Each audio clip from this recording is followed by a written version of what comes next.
Hello viewers, I am Kausalya. Today we are going to see the derivation of response of second order system for overdamped case when the input is unit step. So this is a typical representation of a second order system. C of S is your output and R of S is the input. Here we are going to discuss about overdamped case. So the value of zeta is greater than 1. So here look at the denominator part. This is a quadratic equation. So we will be having two roots, right? So let S1 and S2 be the two roots of the denominator.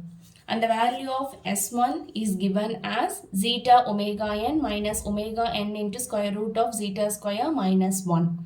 And the value of S2 is equal to zeta omega n plus omega n into square root of zeta square minus 1. So here we are considering S1 and S2 as the two roots of this denominator part. Now we are rewriting this expression C of S by R of S as omega n square by, we are rewriting this denominator part. So this denominator part is written in terms of the roots.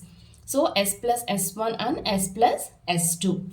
And now we are moving this R of S to the right hand side. So C of S is equal to R of S into the remaining terms as such.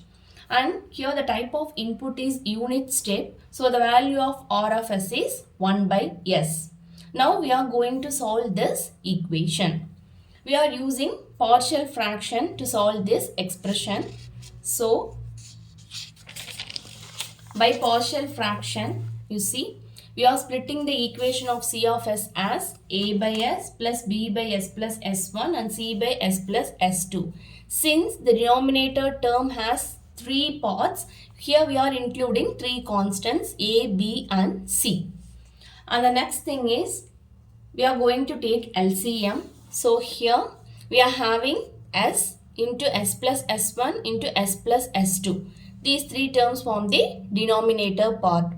Here under A we are having S. So the remaining terms to be included is S plus S1 and S plus S2. Plus again B. From B we are having S plus S1. So we can include S into S plus S2.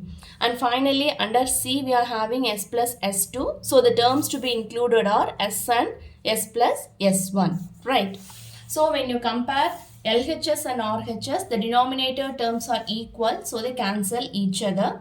Finally, we are going to find the values of A, B and C. So to find the value of A, this is our expression. This is our expression.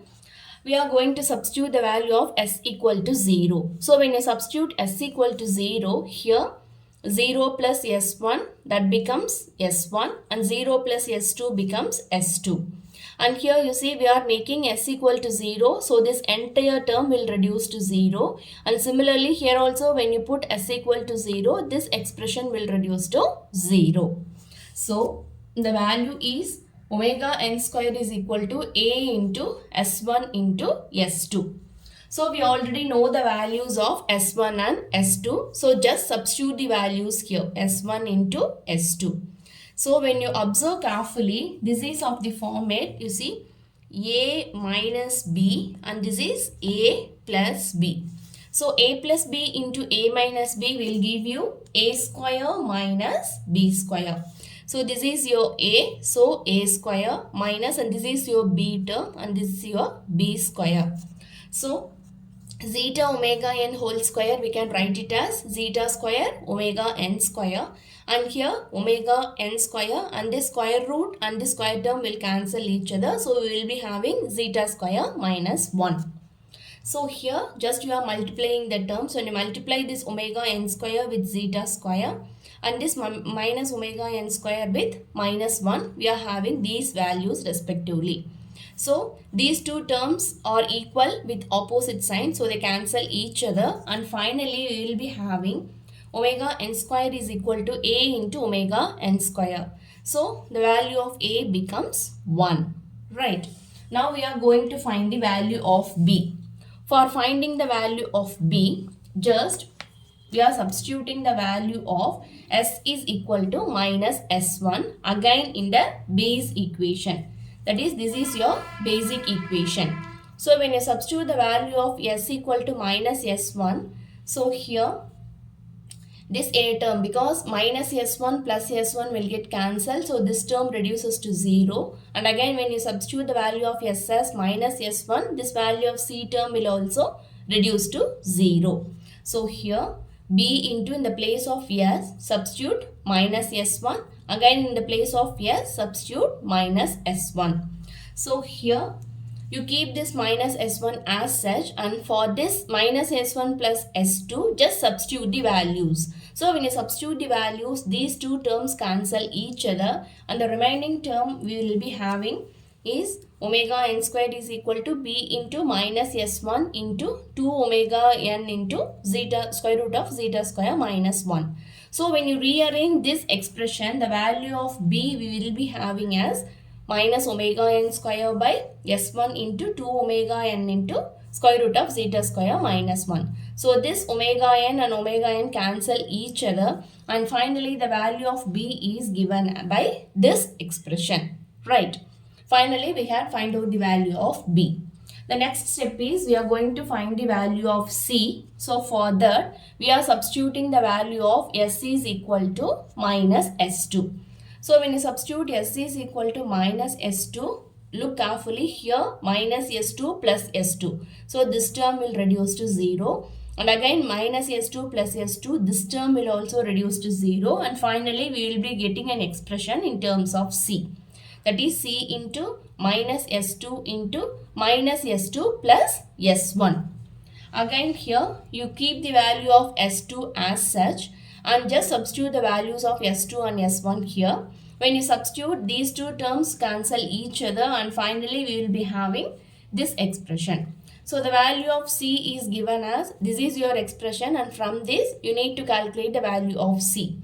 So for finding c, just keep c this side and you can move this expression to this side. So here finally we will be having the value of c as omega n into 2 into square root of zeta square minus 1 into s2. So finally we can find out the values of a, b and c, and the next step is we are going to substitute the values of a, b and c. So when you substitute the values of a, b and c, here the expression, the equation gets modified like this.